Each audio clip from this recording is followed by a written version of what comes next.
Bonjour tout le monde, bienvenue dans SOS Échange Bien-être. J'espère que vous allez bien, j'espère que vous êtes au top. Aujourd'hui, je fais en sorte de tenir mes promesses, je fais en sorte de répondre aux questions de SOS Échange Bien-être. Alors aujourd'hui, on a une question de Martine. Je dis le nom. Il y a plusieurs Martines. Donc, la personne ne m'avait pas posé la question en commentaire. Donc, c'est sur Instagram, en DM. Donc, je dis Martine, il y a beaucoup de Martines. Vous n'allez pas savoir quelle Martine. Alors, cette question est de Martine. Comment surmonter les blessures du passé pour éviter qu'elles ne sabotent ma relation actuelle? Alors, on sait tous que on a tous des blessures du passé. On sait tous que l'on a subi et peut-être du rejet, peut-être l'abandon. On sait tous que notre enfant intérieur est blessé. Ça peut arriver, il y a certaines personnes qui finissent par dépasser ça, qui finissent par guérir de ces blessures. Il y en a qui n'arrêtent pas de traîner ces casseroles avec elles dans une nouvelle relation. Je ne sais pas si c'est votre cas, si vous êtes en train de traîner vos casseroles de souffrance avec vous dans chaque nouvelle relation. Mais ce que vous pouvez faire pour éviter que vos blessures du passé ne sabotent votre relation actuelle, c'est premièrement prendre conscience que vous êtes quelqu'un qui est blessé. Et ce que je trouve que c'est déjà le cas puisque vous posez cette question. Donc, vous prenez conscience, vous savez que vous êtes quelqu'un qui est blessé. Je ne sais pas quel genre de blessure. Et une fois que vous prenez conscience que vous êtes quelqu'un qui est blessé, commencez par reconnaître vos blessures et travailler là-dessus. Ça peut être seul ou accompagné, que ce soit un coach de vie ou un coach en relation ou thérapeute ou psychologue. Ça va dépendre de votre cas, comment ça vous affecte. Et ça peut être aussi seul. Vous pouvez essayer de travailler seul là-dessus. Ça va dépendre aussi. Il y a certaines personnes qui peuvent y arriver. Il y en a d'autres, c'est avec l'aide de quelqu'un. Ce que je conseille toujours, c'est de tenir un journal. Si tu n'es pas quelqu'un qui aime avoir un journal, que l'on veut un journal intime ou pas, et peu importe, je te conseille d'avoir un journal. Ce que tu peux faire dans ce journal, c'est écrire dans le journal les blessures, toutes tes blessures.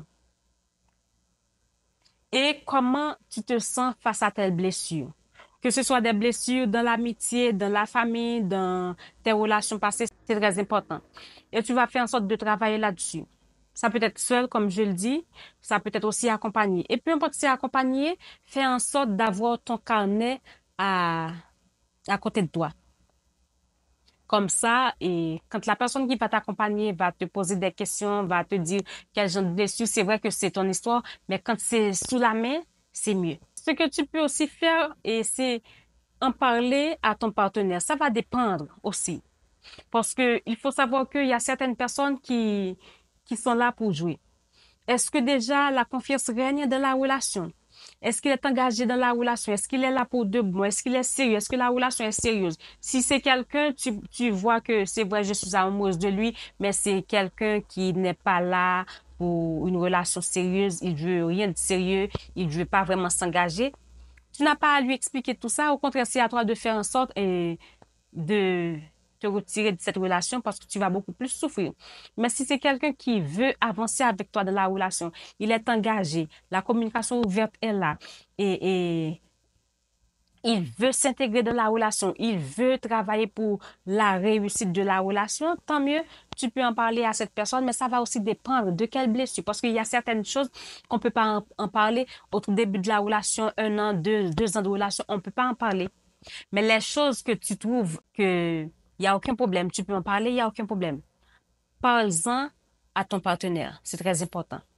Et parle-en de façon honnête, avec honnêteté. C'est très important. Autre chose que tu peux faire qui est très important, c'est le pardon. Il faut que tu apprennes à pardonner. Je ne sais pas si tu es quelqu'un qui pardonne facilement ou si tu es quelqu'un qui n'aime pas pardonner ou si tu es quelqu'un qui prend du temps à pardonner. Peu importe que tu pardonnes facilement, tu prends du temps à pardonner ou tu n'aimes pas pardonner, tu dois travailler là-dessus. Parce que le pardon, à la première personne et qu'il fait du bien, c'est toi. Une fois accepté de pardonner, de passer à autre chose, tu vas voir, tu vas te sentir léger. Donc, si ces blessures-là et t'empêchent de pardonner, t'empêchent de guérir, essaie de travailler là-dessus, de travailler sur le pardon. Pardonne-toi, pardonne aussi et aux autres. Pardonne-toi parce que tu étais peut-être faible, tu étais peut-être trop laxiste, tu étais peut-être quelqu'un qui accepte tout et n'importe quoi dans la relation, que ce soit la relation familiale, amicale, sentimentale. Pardonne-toi et prends ta vie en main. Tu vas dire, voilà, avant j'acceptais cette chose-là, maintenant je vais plus accepter ça, que ce soit dans la famille, dans mes relations amicales, dans mes relations sentimentales. Tu vas faire la liste. Voilà ce que j'acceptais avant, je vais plus accepter ces choses-là. Et pardonne-toi parce que tu étais peut-être trop faible, trop naïve et tout le tralala. Et aussi pardonne aux autres. Tu vas te sentir libre, tu vas te sentir léger. Parce que le pardon peut t'aider à avancer. Le pardon peut t'aider à guérir. Si c'est difficile pour toi de pardonner, tu demandes aussi à Dieu son aide. Dieu est capable de t'aider à pardonner aux autres. Parce qu'on le sait tous, et dans le Notre Père, pardonne-nous nos offenses comme aussi nous pardonnons à ceux qui nous ont offensés. Alors, on demande à Dieu de nous pardonner et on dit à Dieu aussi, et comme vous pardonnez aux personnes-là qui vous ont fait du mal. Fais en sorte que ces phrases-là dans le Notre Père ne soient pas un gros mensonge que tu te répètes tous les jours. J'espère que cette vidéo va t'aider. J'espère que j'ai répondu à ta question. Donc, si tu as d'autres questions à me poser, Martine, n'hésite pas. Je suis là pour ça. Je suis là pour répondre à vos questions, vous tous qui regardez cette vidéo. D'ici là, je vous dis à la prochaine pour une nouvelle vidéo. Bye bye.